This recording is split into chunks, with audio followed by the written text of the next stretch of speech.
मेरा प्यारा देशवासीहरू नमस्कार। गएको हप्ता हामीले एउटा यस्तो उपलब्धि हासिल गर्यौं जसले गर्दा हामी सबैले गर्व महसुस गर्यौं।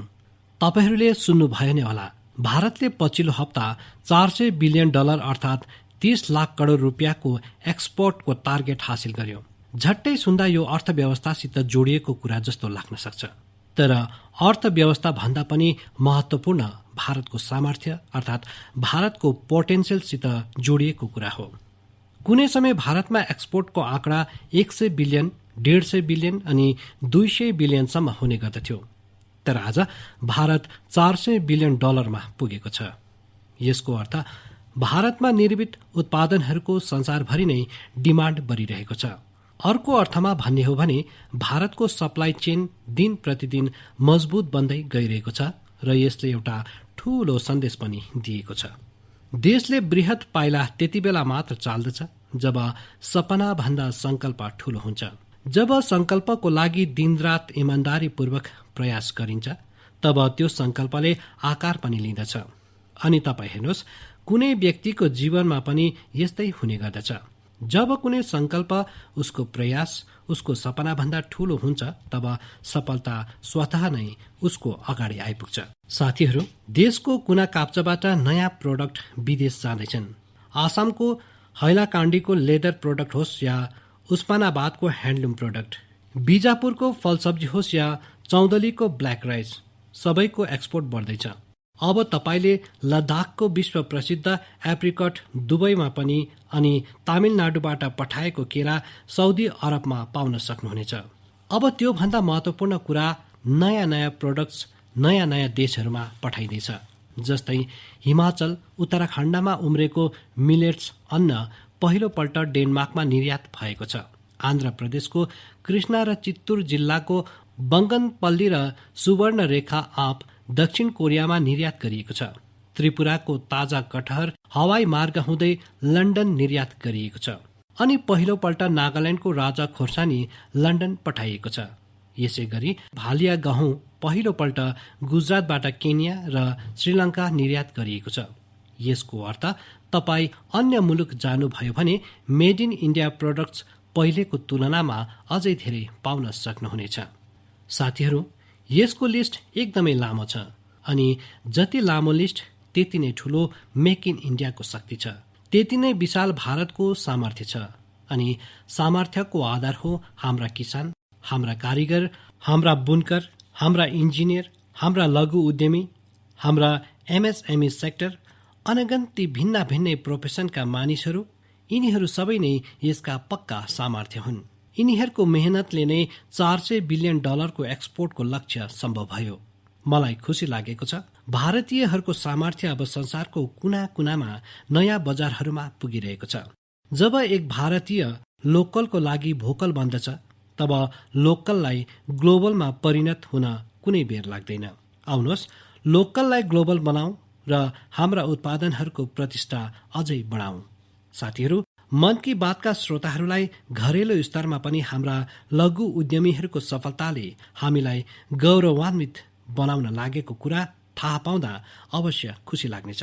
आज हाम्रा लघु उद्यमी सरकारी खरिदमा गभर्मेन्ट ई मार्केट प्लेस अर्थात् जेमको माध्यमले ठूलो भूमिका निर्वाह गरिरहेको छ। टेक्नोलोजीको माध्यमले एकदमै ट्रान्सपरेन्ट व्यवस्था विकास भइसकेको छ। पछिल्लो 1 वर्षमा जेम पोर्टल मार्फत सरकारले 1 लाख करोड रुपियाँ भन्दा धेरैको सामानहरू खरिद गर्यो। देशको कुना काप्चाबाट झण्डै 1.25 लाख लघु उद्यमीहरूले, साना पसलेहरूले आफ्ना सामानहरू सरकारलाई सिधै बेचे। कुनै समय यस्तो थियो, ठुल्ठुला कम्पनीहरूले मात्रै सरकारलाई सामान बेच्न पाउँथे, तर अब देश परिवर्तन भइरहेको छ। पुराना व्यवस्थाहरू पनि परिवर्तन भइरहेका छन्। अब साना भन्दा पनि साना पसलेहरूले जेम पोर्टलमा सरकारलाई आफ्नो सामान बेच्न सक्छन्। यही त हो नयाँ भारत। यसले ठूला सपना देख्न मात्र होइन, तर त्यस लक्ष्यसम्म पुग्न साहस पनि देखाउँदछ जहाँ पहिले कोही पनि पुगेको थिएन। यसै साहसको भरमा हामी सबै भारतीयहरू मिलेर आत्मनिर्भर भारतको सपना पनि अवश्य पूरा गर्नेछौँ।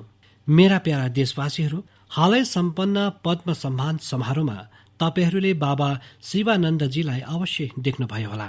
126 वर्षका वयस्कको फूर्ति देखेर म जस्तै अरू पनि चकित हुनुभयो होला। अनि मैले देखेँ आँखाको एक निमेषमै उनी त नन्दी मुद्रामा प्रणाम गर्न लागे। मैले पनि बाबा शिवानन्दजीलाई झुकेर बार बार प्रणाम गरे। 126 वर्षको उमेर अनि बाबा शिवानन्दको फिटनेस दुवै नै आज देशको चर्चाको विषय बनेको छ। मैले सोसियल मिडियामा मानिसहरूले बाबा शिवानन्द आफ्नो उमेर भन्दा 4 गुणा कम उमेरका मानिस भन्दा पनि फिट देखिन्छन् भनेर कमेन्ट गरेको पनि देखे। साँच्चै बाबा शिवानन्दको जीवन प्रेरणादायी छ। म उनको दीर्घायुको कामना गर्दछु। उनमा योगप्रति प्यासन छ र अति हेल्दी लाइफस्टाइल जिउँछन्। जीवेमा शरद सप्तम। हाम्रो संस्कृतिमा सबैलाई 100 वर्षको स्वस्थ जीवनको शुभकामना दिने गरिन्छ। हामी 7 अप्रेलमा विश्व स्वास्थ्य दिवस मनाउँदैछौँ। आज पुरै विश्वले हेल्थलाई लिएर भारतीय चिन्तन गरिरहेको छ, चाहे त्यो योग होस् वा आयुर्वेद। यसप्रति मानिसहरूको चासो बढिरहेको छ। हालै तपाईँले देख्नुभयो होला, पछिल्लो हप्ता मात्रै कतारमा एउटा योग कार्यक्रम आयोजना गरियो। यसमा 114 देशका नागरिकहरूले भाग लिएर नयाँ वर्ल्ड रेकर्ड बनायो। यसै गरी आयुष इन्डस्ट्रीको बजार पनि निरन्तर बढिरहेको छ। 6 वर्ष पहिले आयुर्वेदका औषधिहरू लगभग 22,000 करोड रुपियाँमा किनबेच हुन्थ्यो। आज आयुष म्यानुफ्याक्चरिङ इन्डस्ट्री लगभग 1,40,000 करोड रुपियाँ पुगेको छ। भन्नुको मतलब यस क्षेत्रमा सम्भाव्यताहरू पनि बढिरहेको छ। स्टार्टअप वर्ल्डमा पनि आयुष आकर्षणको विषय बनिँदै गएको छ। साथीहरू, हेल्थ सेक्टरका अन्य स्टार्टअप्समा त पहिला पनि निकैचोटि कुरा गरिसकेको छु, तर यसपालि आयुष स्टार्टअप्सको विषयमा कुरा गर्न चाहन्छु। एउटा स्टार्टअप छ कपिवा। यसको नाममा नै यसको अर्थ लुकेको छ। यसमा काको अर्थ हो कफ, पीको अर्थ हो पित्त र भाको अर्थ हो वात। यो स्टार्टअप हाम्रो परम्परा अनुसार हेल्दी इटिङ हेबिट्समा आधारित छ। अर्को एउटा स्टार्टअप निरोग स्ट्रिट पनि छ। आयुर्वेद हेल्थ केयर इकोसिस्टमको यो एक अनौठो कन्सेप्ट हो। यसको टेक्नोलोजी ड्रिभन प्लेटफर्मले विश्वभरिका आयुर्वेद डाक्टर्सहरूलाई सिधै मानिसहरूसित जोड्ने गर्दछ। 50,000 भन्दा धेरै प्र्याक्टिसनर्स यसमा आबद्ध भइसकेका छन्। यसै गरी आत्रेय इनोभेशन्स एउटा हेल्थ केयर टेक्नोलोजी स्टार्टअप हो। यसले होलिस्टिक वेलनेसको क्षेत्रमा काम गरिरहेको छ। इक्जोरियलले अश्वगन्धाको प्रयोगमाथि जागरुकता फैलाउने मात्र होइन, तर टप क्वालिटी प्रोडक्सन प्रोसेसमा पनि ठूलो मात्रामा लगानी गरेको छ। क्योरवेदाले जडीबुटीहरूको आधुनिक अनुसन्धान र पारम्परिक ज्ञानको मिलनबाट होलिस्टिक लाइफको लागि डायटरी सप्लिमेन्ट्सको उत्पादन पनि गरेको छ। साथीहरू, अहिलेसम्म त मैले कुनै नामहरू मात्रै भने, लिस्ट एकदमै लामो छ। यो भारतका युवा उद्यमीहरू र भारतको नयाँ सम्भाव्यताहरूको प्रतीक हो। मेरो हेल्थ सेक्टरका स्टार्टअप्स र विशेष गरी आयुष स्टार्टअप्ससित एउटा आग्रह पनि छ। तपाईहरू जुनै पनि अनलाइन पोर्टल बनाउनुहुन्छ, जुनै पनि कन्टेन्ट क्रिएट गर्नुहुन्छ, त्यो संयुक्त राष्ट्रद्वारा मान्यता प्राप्त सबै भाषाहरूमा बनाउने प्रयास गर्नुहोस्। संसारमा यस्ता थुप्रै देशहरू छन् जहाँ अङ्ग्रेजी त्यति बोलिँदैन अनि बुझ्दैनन् पनि। यस्ता देशहरूलाई पनि ध्यानमा राखेर आफ्नो जानकारीहरू प्रचार प्रसार गर्नुहोस्। मलाई विश्वास छ भारतको आयुष स्टार्टअप्स अझै उन्नत उत्पादनका साथ छिट्टै नै विश्वभरि प्रचलित हुनेछ। साथीहरू, स्वास्थ्यको सिधा सम्बन्ध स्वच्छतासित जोडिएको हुन्छ। मन की बातमा हामी जहिले पनि स्वच्छता सम्बन्धी प्रयासहरूबारे बताउनेछौँ। यस्तै एक स्वच्छग्रही हुन् चन्द्रकिशोर पाटिलजी। उनी महाराष्ट्रको नासिकमा बस्छन्। चन्द्रकिशोरजीले स्वच्छताको सम्बन्धमा निकै गहिरो संकल्प लिएका छन्। उनी गोदावरी नदीको छेउमा उभिएर मानिसहरूलाई नदीमा फोहोर मैला नफ्याँक्न आग्रह गर्छन्। नदीमा कसैले फोहोर फ्याँक्न लागेको देख्ने बित्तिकै उनी रोकिहाल्छन्। यस काममा चन्द्रकिशोरजीले धेरै समय खर्चेका छन्। साँझसम्ममा नदीमा फ्याँक्न ल्याएका सामानहरूको थुप्रो लाग्ने गर्दछ। चन्द्रकिशोरजीको यो प्रयासले जागरुकता बढाएको छ र प्रेरणा पनि दिएको छ। यस्तै प्रकारले एउटा स्वच्छग्राही छन् उडिसामा पुरीका राहुल महाराणा। राहुल हरेक आइतबार बिहान बिहान पुरीमा तीर्थस्थलहरू नजिक जान्छन् अनि त्यहाँ प्लास्टिकको कूडा सफा गर्छन्। उनले अहिलेसम्म सैकडौं किलो प्लास्टिकको कूडा सफा गरिसकेका छन्। पुरीको राहुल होस् वा नासिकको चन्द्रकिशोर, उनीहरूले हामी सबैलाई धेरै कुरा सिकाएका छन्। नागरिकको रूपमा हामीले आफ्नो कर्तव्य पूरा गरौँ, चाहे स्वच्छता होस्, पोषण होस् वा फेरि टीकाकरण। यी सबै प्रयासहरूबाट पनि स्वस्थ रहनमा मद्दत मिल्नेछ। मेरा प्यारा देशवासीहरू, आउनुहोस् कुरा गरौँ केरलाका मुपट्टम श्री नारायणजीको। उनले एउटा प्रोजेक्टको सुरुवात गरेका छन् जसको नाम हो pots for water of life. तपाईँले जब यो प्रोजेक्टको बारेमा बुझ्नुहुनेछ तब कति कमालको काम रहेछ सोच्नुहुनेछ। साथीहरू, मुपट्टम श्री नारायणजी गर्मीको अवधि पशु पक्षीहरूलाई पानीको समस्या नहोस् पनि माटोको भाँडाको अभियान चलाइरहेका छन्। गर्मीमा उनी पशु पक्षीको यस समस्यालाई देखेर आफै पनि चिन्तित हुन्छन्। फेरि उनले सोचे कि किन आफै नै माटोको भाँडा बाँड्न सुरु नगर्ने, ताकि अरूसित ती भाँडाहरूमा केवल पानी भर्ने काम मात्र रहोस्। तपाईँ अचम्बित बन्नुहुनेछ कि नारायणजीले बाँडेका भाँडाहरूको आँकडाले 1 लाख पार गर्न लागेको छ। आफ्नो अभियानमा 1 लाख भाँडाहरू उनले गान्धीजीद्वारा स्थापित साबरमती आश्रममा दान गर्नेछन्। आज जब गर्मीको मौसम सुरु भइसकेको छ, यसैले नारायणजीको यस कामले हामी सबैलाई अवश्य प्रेरित गर्नेछ अनि हामी पनि यो गर्मीमा हाम्रा पशु पक्षी मित्रहरूको लागि पानीको व्यवस्था गर्नेछौँ। साथीहरू, म मन की बातका श्रोताहरूलाई पनि आग्रह गर्दछु कि हामी आफ्नो संकल्पहरूलाई फेरि दोहोर्याउनेछौँ। पानीको एक एक थोपालाई बचाउनको लागि हामी जे जति पनि गर्न सक्छौँ त्यो हामीले अवश्य गर्नुपर्छ। यसबाहेक पानीको रिसाइक्लिङमाथि पनि हामीले त्यति नै जोड दिइरहनु पर्नेछ। घरमा प्रयोग गरिएको जुन पानी गमलाहरूमा काम आउन सक्छ, गार्डनिङमा काम आउन सक्छ, त्यो अवश्य दोस्रो पल्ट प्रयोग गर्नुपर्छ। सानो प्रयासबाट तपाईँ आफ्नो घरमा यस्तो व्यवस्थाहरू गर्न सक्नुहुनेछ। रहिमदासज्यूले शताब्दीौं पहिला केही उद्देश्यले नै यो भनेर गएका छन् कि रहिमन पानी राख, बिना पानी सबै शून्य। अनि पानी बचाउने यस काममा मलाई नानीहरूबाट धेरै आशा छ। स्वच्छतालाई जसरी हाम्रा नानीहरूले आन्दोलन बनाए, त्यसरी नै वाटर वरियर बनेर पानी बचाउनमा पनि मद्दत गर्न सक्नेछन्। साथीहरू, हाम्रो देशमा जल संरक्षण, जल स्रोतहरूको सुरक्षा शताब्दीौंदेखि समाजको स्वभावको हिस्सा रहेको छ।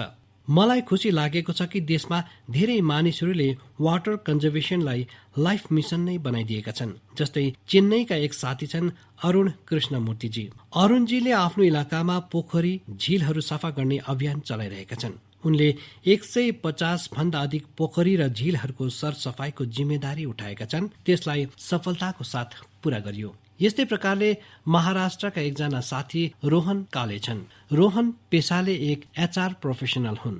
उनी महाराष्ट्रका सैकडौं स्टेप वेल्स अर्थात् सिँढी भएको पुराना कुवाहरूको संरक्षणको अभियान चलाइरहेका छन्। यसमध्ये धेरै कुवाहरू त सैकडौं वर्ष पुरानो छ अनि यो हाम्रो विरासतको हिस्सा हो। सिकन्दराबादमा बन्सीलाल पेट कुवा एउटा यस्तै स्टेपवेल हो। वर्षको उपेक्षाको कारण यो स्टेपवेल माटो अनि कुडाले ढाकिएको थियो, तर अब त्यहाँबाट यो स्टेपवेललाई पुनर्जीवित गर्ने अभियान जनभागीदारीबाट सुरु भएको छ। साथीहरू, म त त्यस राज्यबाट आएको हुँ जहाँ पानीको सधैँ धेरै अभाव रहन्छ। गुजरातमा यी स्टेपवेल्सलाई वाव भनिन्छ। गुजरात जस्ता राज्यमा वावको ठूलो भूमिका रहेको छ। यी कुवाहरू वा स्टेपवेल्सको संरक्षणको लागि जल मन्दिर योजनाले धेरै ठूलो भूमिका निभाएको छ। सम्पूर्ण गुजरातमा अनेकौं स्टेपवेल्सलाई पुनर्जीवित गरियो, जसबाट यी इलाकाहरूमा जल स्तरलाई बढाउनमा धेरै मद्दत मिल्यो। यस्तै अभियान तपाईँ पनि स्थानीय स्तरमा चलाउन सक्नुहुन्छ। चेक ड्याम बनाउनको लागि होस्, रेन वाटर हार्भेस्टिङ होस्, यसमा इन्डिभिजुअल प्रयास पनि अहम छ अनि कलेक्टिभ एफर्ट्स पनि जरुरी छ। जस्तै आजादीका अमृत महोत्सवमा हाम्रो देशको हरेक जिल्लामा कम भन्दा कम 75 अमृत सरोवर बनाउन सकिन्छ। केही पुराना सरोवरहरूलाई सुधार्न सकिन्छ, केही नयाँ सरोवर बनाउन सकिन्छ। मलाई विश्वास छ तपाईँ यस दिशामा केही न केही प्रयास अवश्य गर्नुहुनेछ।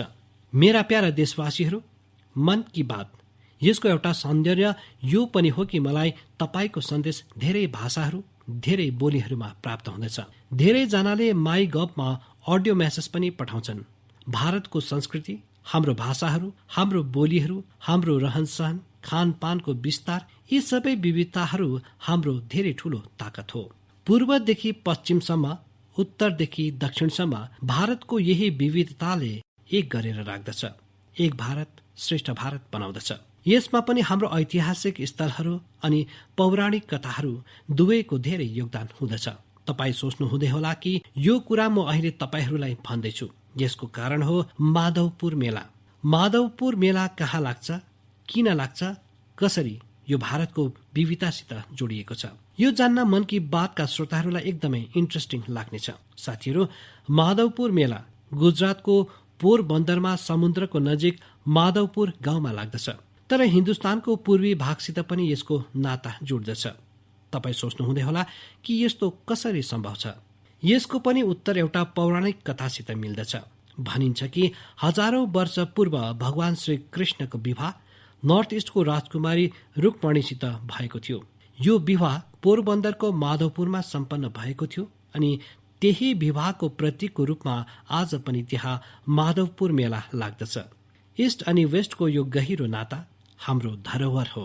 समयको साथ अब मानिसहरूको प्रयासले माधवपुर मेलामा नयाँ नयाँ चिजहरू पनि जोडिँदैछ।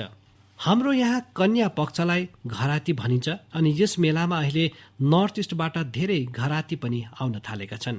एक हप्तासम्म चल्ने यो माधवपुर मेलामा नर्थ इस्टका सबै राज्यहरूको आर्टिस्ट पुग्दछन्, ह्यान्डिक्राफ्टसित जोडिएका कलाकार पुग्दछन् अनि यस मेलाको रौनक अझ बढेर गएको छ। एक हप्तासम्म भारतको पूर्व अनि पश्चिमको संस्कृतिहरूको यो मेल, यो माधवपुर मेला एक भारत श्रेष्ठ भारतको एकदमै सुन्दर उदाहरण बनिरहेको छ। मेरो तपाईसित आग्रह छ, तपाईँ पनि यो मेलाको बारेमा पढ्नुहोस् अनि बुझ्नुहोस्। मेरा प्यारा देशवासीहरू, देशमा आजादीको अमृत महोत्सव अब जनभागीदारीको नयाँ उदाहरण बनिरहेको छ। केही दिन अघि 23 मार्चमा शहीद दिवसमा देशका अलग अलग कुनामा अनेक समारोह भयो। देशले आफ्नो आजादीको नायक नायिकाहरूलाई याद गर्यो, श्रद्धापूर्वक याद गर्यो। यसै दिन मलाई कोलकाताको भिक्टोरिया मेमोरियलमा विप्लवी भारत ग्यालरीको लोकार्पणको पनि अवसर प्राप्त भयो। भारतका वीर क्रान्तिकारीहरूलाई श्रद्धाञ्जली दिनको लागि यो आफै आफमा एकदमै अनौठो ग्यालरी हो। यदि अवसर मिले तपाईँ यसलाई हेर्न अवश्य जानुहोला। साथीहरू, अप्रेल महिनामा हामी 2 महान विभूतिहरूको जयन्ती पनि मनाउँछौँ। यी दुवैले नै भारतीय समाजमा आफ्नो गहिरो प्रभाव छोडेका छन्। यी महान विभूतिहरू हुन् महात्मा फुले अनि बाबा साहेब अम्बेडकर। महात्मा फुलेको जयन्ती 11 अप्रेलमा हो अनि बाबा साहेबको जयन्ती 14 अप्रेलमा मनाउँछौँ। यी दुवै महापुरुषहरूले भेदभाव अनि असमानता विरुद्ध ठूलो लडाईँ लडे। महात्मा फुलेले त्यस समयमा छोरीहरूका लागि स्कुल खोले, कन्या शिशु हत्या विरुद्ध आवाज उठाए। उनले जल संकटबाट मुक्ति दिलाउनका लागि पनि ठूलो अभियान चलाए। साथीहरू, महात्मा फुलेको यस चर्चामा सावित्रीबाई फुलेजीको पनि उल्लेख त्यति नै जरुरी छ। सावित्रीबाई फुलेले धेरै सामाजिक संस्थानहरूको निर्माणमा ठूलो भूमिका निभाइन्। एक शिक्षिका अनि एक समाज सुधारकको रूपमा उनले समाजलाई जागरुक पनि गरिन् अनि हौसला पनि बढाइन्। दुवैले सँगै मिलेर सत्यशोधक समाजको स्थापना गरे, जनजनको सशक्तिकरणको प्रयास गरे। हामी बाबा साहेब अम्बेडकरको कार्यहरूमा पनि महात्मा फुलेको प्रभाव स्पष्ट देख्न सक्छौं। उनी भन्थे पनि, कुनै पनि समाजको विकासको आकलन त्यस समाजमा महिलाहरूको स्थितिलाई हेरेर गर्न सकिन्छ। महात्मा फुले, सावित्रीबाई फुले, बाबा साहेब अम्बेडकरको जीवनीबाट प्रेरणा लिँदै म सबै मातापिता अनि अभिभावकहरूसित अनुरोध गर्दछु कि तपाईहरू छोरीहरूलाई अवश्य पढाउनुहोस्। छोरीहरूको स्कुलमा भर्ना बढाउनको लागि केही दिन अघि नै कन्या शिक्षा प्रवेश उत्सव पनि सुरु गरिएको छ। जुन छोरीहरूको पढाइ कुनै कारणले छुटेको छ उनीहरूलाई फेरि स्कुल ल्याउने कुरामा फोकस गरिँदैछ। साथीहरू, यो हामी सबैको लागि सौभाग्यको कुरा हो कि हामीलाई बाबा साहेबसित जोडिएको 5 वटा तीर्थको लागि कार्य गर्ने अवसर पनि मिलेको छ। उनको जन्मस्थल महू होस्, मुम्बईमा चैत्य भूमि होस्, लन्डनको उनको घर होस्, नागपुरको दीक्षा भूमि होस् वा दिल्लीमा बाबा साहेबको महापरिनिर्वाण स्थल, मलाई सबै जग्गा सबै तीर्थहरूमा जाने सौभाग्य प्राप्त भएको छ। म मन की बातका श्रोताहरूसित आग्रह गर्दछु कि तपाईहरू महात्मा फुले, सावित्रीबाई फुले अनि बाबा साहेब अम्बेडकरसित जोडिएका जग्गाहरूको दर्शन गर्न अवश्य जानुहोस्। तपाईहरूले त्यहाँ धेरै कुरा सिक्न पाउनुहुनेछ। मेरा प्यारा देशवासीहरू, मन की बातमा यसपल्ट पनि हामीले अनेक विषयहरूमा कुरा गर्यौं। अघिल्लो महिनादेखि पर्व त्योहार आइरहेको छ। केही दिनपछि नै नवरात्र छ। नवरात्रमा हामी व्रत, उपवास, शक्तिको साधना गर्दछौं। शक्तिको पूजा गर्दछौँ। अर्थात् हाम्रो परम्पराहरूले हामीलाई उल्लास पनि सिकाउँदछ अनि संयम पनि। संयम अनि तप पनि हाम्रो लागि पर्व नै हो। यसैले नवरात्र सधैँ नै हामी सबैको लागि धेरै विशेष रहेको छ। नवरात्रको पहिलो दिन गुडी पडवाको पर्व पनि हुँदछ। अप्रेलमा नै इस्टर पनि आउँदछ अनि रमजानको पवित्र दिन पनि सुरु भइरहेको छ।